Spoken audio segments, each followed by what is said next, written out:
do not tell us that we are corrupt. I'm not saying you are corrupt. What I'm saying here is, meron pong mga tao dyan sa loob ng inyong organization. I'm not saying you are corrupt. I'm saying there are people there that are not doing their job, or maybe they're involved in corruption. Because if they're not involved, common sense lang po ito, Secretary Galvez. Pag nagsabi ka ikaw ay combatant, di ba combatant meaning meron kang baril. So kung meron kang baril, isusurrender mo yung kapalit ng 100,000. Your Honor, the categories of the firearms is not only individual firearms. We have also cruiser weapons. The cruiser weapons, meron po yung mga 5 o 6 po yung tao na. Then sana magmamatch pa rin. Isama mo na yung machine gun, isama mo yung cruiser weapon, kung ano pa mga weapon.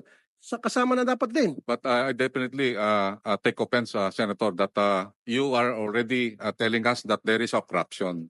I believe that is not a correct accusation to us. Well, sir, I'm sorry. I'll stand by what I said. Meron pong corruption dito. Masaktan ka na, masaktan ka, I don't care. I'm talking on behalf of the taong bayan.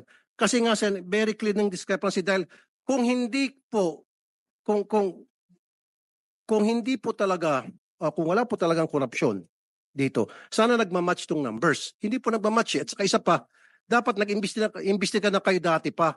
Pinaliwanag nyo sa amin yung discrepancy. Ano nangyari? Yun lang po yun eh.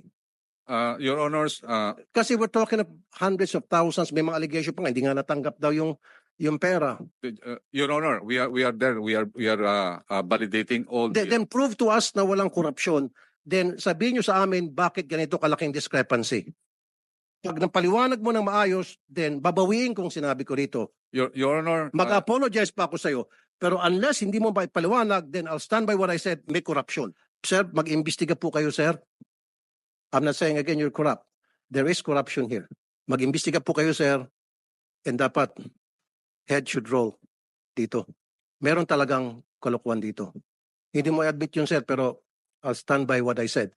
Maliban na lang, sir, kung ikaw ay nag-imbestiga at napakita mo sa amin, klarong-klaro na kung bakit ganito ang discrepancy, then babawiin kung sinabi ko.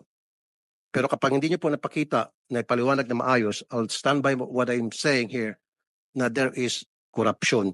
And sa susunod po na hearing, pababawasan ko po yung budget ninyo.